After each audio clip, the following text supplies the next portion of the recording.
আমাদের যে দাবি, আমাদের শিক্ষার্থীদেরকে হেনস্থা করা হচ্ছে, ঢাকায় অবস্থান করছে আমাদের শিক্ষকবৃন্দ। আমাদের যে দাবি 20% বাড়ি ভাড়া, 75% কর্মচারীদের উৎসব ভাতা, চিকিৎসা ভাতা, এই দাবিগুলো পূরণ করার জন্য আপনারা সরকার দাবি জানাচ্ছি। আমাদের দাবি অবশ্যই বাস্তবায়ন হবে, নতুবা পরবর্তীতে আরো বিস্তৃত আন্দোলন হবে। সেই আন্দোলন আপনারা সহ্য করতে পারবেন না। ধন্যবাদ। গত 12ই অক্টোবর ঢাকার প্রেস ক্লাবে আমাদের ন্যায্য দাবির পক্ষে যখন আমরা সংগ্রাম আন্দোলন করেছিলাম, সেখানে প্রশাসনের পক্ষ থেকে আমাদের শিক্ষক সমাজকে যে হেনস্থা করা হয়েছে, সেই হেনস্থার আমরা তীব্র প্রতিবাদ জানাচ্ছি। আমরা প্রশাসনের কাছে দাবি জানাচ্ছি, সরকারের উচ্চ মহলের কাছে দাবি জানাচ্ছি, অনতিবিলম্বে তাদেরকে আইনের আওতায় এনে দৃষ্টান্তমূলক শাস্তির ব্যবস্থা করতে হবে। আমাদের ন্যায্য দাবি 20% বাড়ি ভাড়া, 1500 টাকা চিকিৎসা ভাতা, কর্মচারীদের 75% উৎসব ভাতা প্রদান সহ আমাদের যে সমস্ত দাবি দেওয়া আছে, অনতিবিলম্বে সেই দাবি দেওয়া পূরণ করে প্রজ্ঞাপন জারি করতে হবে।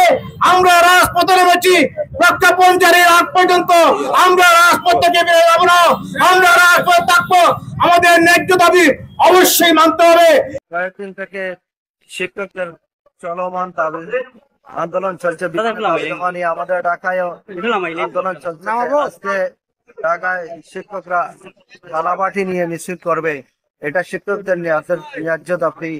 যারা নির্দিষ্ট কর্তৃপক্ষ রয়েছেন, শিক্ষা মন্ত্রণালয়, শিক্ষা উপদেষ্টা, প্রধান উপদেষ্টা সহ, তারা এসেটা নজরে নিয়ে খুব দ্রুত এটার একটা সুন্দর সমাধান দিয়ে আমাদের শিক্ষকদেরকে ঘরে ফিরিয়ে নিবেন। অন্যথায় আন্দোলন বড় ধরনের প্রক্রিয়া রূপ নিলে আমরা এক দফায় চলে যাব, এক দফায় এক দাবি তখন হবে। আমাদের জাতীয়করণ চাই।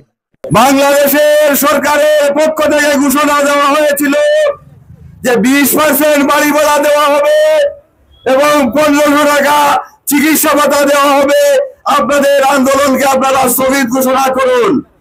সেই জুলাই আন্দোলনের পর থেকে 2 মাসের উপরে গত হওয়ার পরও এখন পর্যন্ত সেই প্রজ্ঞাপনের মুখ আমরা দেখিনি। সংগ্রামী দেশবাসী, আমরা গত 12 তারিখে জাতীয় প্রেস ক্লাবে আমাদের শিক্ষকগণ আবার আন্দোলনে ডাক দিয়েছিলেন। সেই আন্দোলনে আপনারা দেখেছেন পুলিশ নামের কুলাঙ্গার যারা আমাদের শিক্ষককে বিভিন্ন ভাবে হেনস্থা করেছে, পাঞ্জাবি পায়জামা ছিঁড়ে শার্ট ছিঁড়েছে, রক্তাক্ত করেছে। আজকের এই মানববন্ধন থেকে আমরা জোরালোভাবে প্রতিবাদ জানাচ্ছি এবং তীব্র নিন্দা জ্ঞাপন করছি যে পুলিশ আমাদের শিক্ষকদের উপর হাত তুলেছে, সেই শিক্ষককে যেন আইনের আওতায় আনা হয়। সম্মানিত শিক্ষক মন্ডলী, সংগ্রামী দেশবাসী, আপনারা জানেন যে পুলিশ আজকে পুলিশের চাকরি পেয়েছে, সেই পুলিশের যোগ্যতাও আমরা নির্ধারণ করেছি। সে যে পুলিশ বেতন পায়, সেই পুলিশের বেতন আমাদের ট্যাক্সের টাকায় হয়। কিন্তু যে পুলিশ আমার শিক্ষককে চোর মেরেছে, সেই কুলাঙ্গার পুলিশ কি একবার চিন্তা করে না যে এই পুলিশে এই শিক্ষকের হাত ধরে আমি অক্ষর জ্ঞান শিখেছিলাম, আর সেই শিক্ষককে কিভাবে আমি থাপ্পড় মারছি।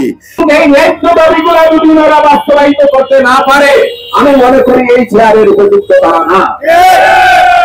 একটা দেশ অবশ্যই একটা বাজেটের ভিত্তিতে চলে, সেই বাজেটের টাকা এবং শিক্ষা খাতের বরাদ্দ থাকে, সেই টাকা দিয়ে শিক্ষা খাত চালানো হয়। কিন্তু শিক্ষা খাতের যে ট্রেনিংয়ের নামে যে ভাগ বাটোয়ারা লুটপাট হচ্ছে, সেগুলা যদি বন্ধ করে দেওয়া যায়, এই শিক্ষকদের ন্যায্য দাবি আদায় করা কোনো অবস্থাতে অসম্ভব বলে আমি মনে করি না। সুপ্রিয় দর্শক, আপনারা দেখছেন রবির বাজার নিউজ।